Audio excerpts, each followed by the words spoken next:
Nuruddin Muhammad Salim, known as Emperor Jahangir, was the fourth in line of the great Mughals and was the most mercurial of the lot. He reigned on the legacy of the grandeur and authority breathed by his illustrious father, Akbar, to the Mughal Empire. His father had left him a large and peaceful empire, which Akbar built through war and conquest. Jahangir's interests were, however, and the authentic manifestation of it was that he kept a superb dairy, as good as the one maintained by his great grandfather Babur. Jahangir, however, was full of observations about the natural world with which he was fascinated. He was not as active as his father and preferred a liquid lifestyle and was hedonistic in outlook. He was in awe of his father and never took much interest in the affairs of state in his early age. He, however, became conscious of his status in the empire when his son Khosrow became the favorite of his father and was reported to be considered for succession instead of Jahangir. He rebelled but was quickly made to surrender, ultimately succeeding his father. From the time of Babur, the Mughals hunted as a favorite pastime, and following the tradition, he enjoyed hawking and loved hunting. His favorite wife, Noor Jahan, was also a hunter and hunted, observing Parda riding on elephants, Howdah, from where only the musket's barrel shot.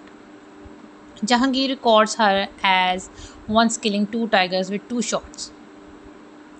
Mercurial to the held Jahangir gave up shooting through not hunting to honor his father, who by end of his life had become vegetarian. Jahangir later gave up all forms of hunting as an offering to God. If God would save his grandson through Khurram, later Shah Jahan, the boy was saved and Jahangir stopped hunting. But true to his mercurial nature, started it again after he fell out with Shah Jahan, who rebelled against him. Jahangir had a childlike tendency to inquire and was inquisitive about every matter, but was more inclined towards an understanding mysterious of nature. He is widely acknowledged to the first scientist emperor in very rudimentary terms, but his interests undoubtedly were honed by experimenting before forming an opinion. He was keener to develop into a naturalist, and most of his acquisitiveness was directed towards natural phenomena.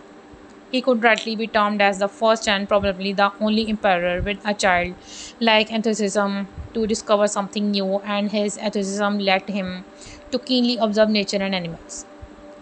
Jahangir's temperament for discovering new things and new facts was unmatched to any rulers through his grandfather Humayun has shown interest in such matters. He conducted many experiments that have been recorded in Mughal chronicles and in his autobiography.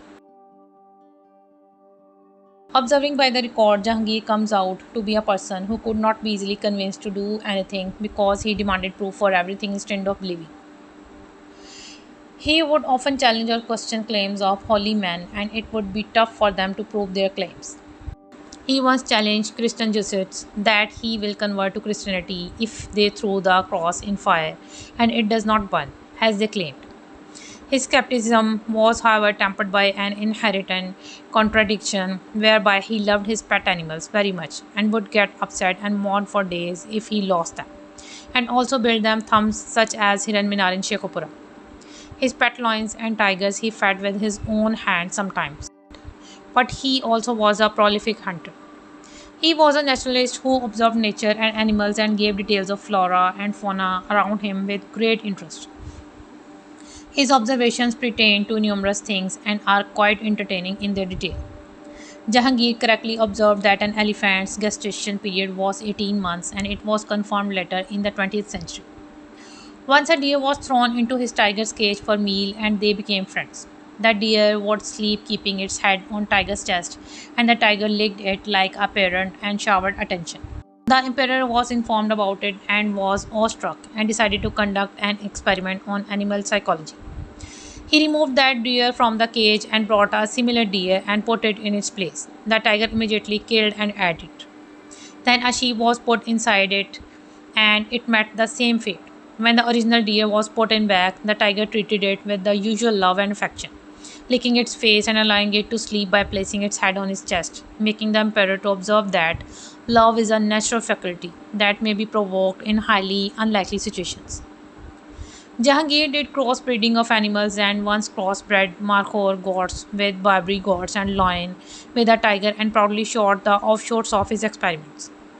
He was very fond of dissecting animals to discover what was inside them and often dissected reptiles, crocodiles, birds, lions, and tigers. Once he had a lion dissected to check from where it derived its strength and courage and concluded that it was because of its gallbladder enclosed in its liver. In another experiment of the same breed, his conclusion was that its strength was held in its paws. Once the emperor was shown bitumen brought to him from Persia, and it was reported that it helped mend broken bones. But after conducting experiments, the emperor was convinced that the claim was false. He conducted experiments on soil from various locations and concluded that some places like Gujarat and fertile lands, then places like Agra. Once a man claimed that laughter arises because people eat saffron and if eaten in excess it could cause death. The emperor was fascinated by this claim and got a hardened criminal to eat half a kilo of saffron and nothing happened, making the emperor to ridicule the claimant. In yet another experiment, a yogi claimed that he can never devour any amount of arak but always remains in his senses. So the emperor got him a drink it and when he passed out after few pints, threw him out of the presence. For 5 years, Jahangir kept two Saras crans with him and observed them and recorded all their behavior in such a detail that could make any zoologist proud.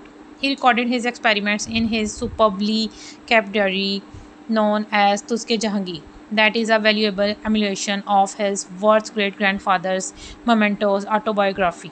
But the vital difference is that Jahangir's book is full of observations about the natural world with which he was fascinated. All the animals that Jahangir encountered, including gifts from foreign lands, he records their details with unusual meticulousness. He could very well be inferred from his detailed accounts that he possessed in abundance the curiosity of a true naturalist. He observed a python with a large belly and got it cut open and found that it had swallowed an entire deer.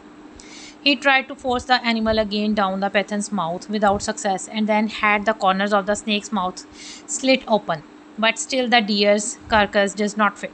He recorded the event in a state of excitement. The weekend.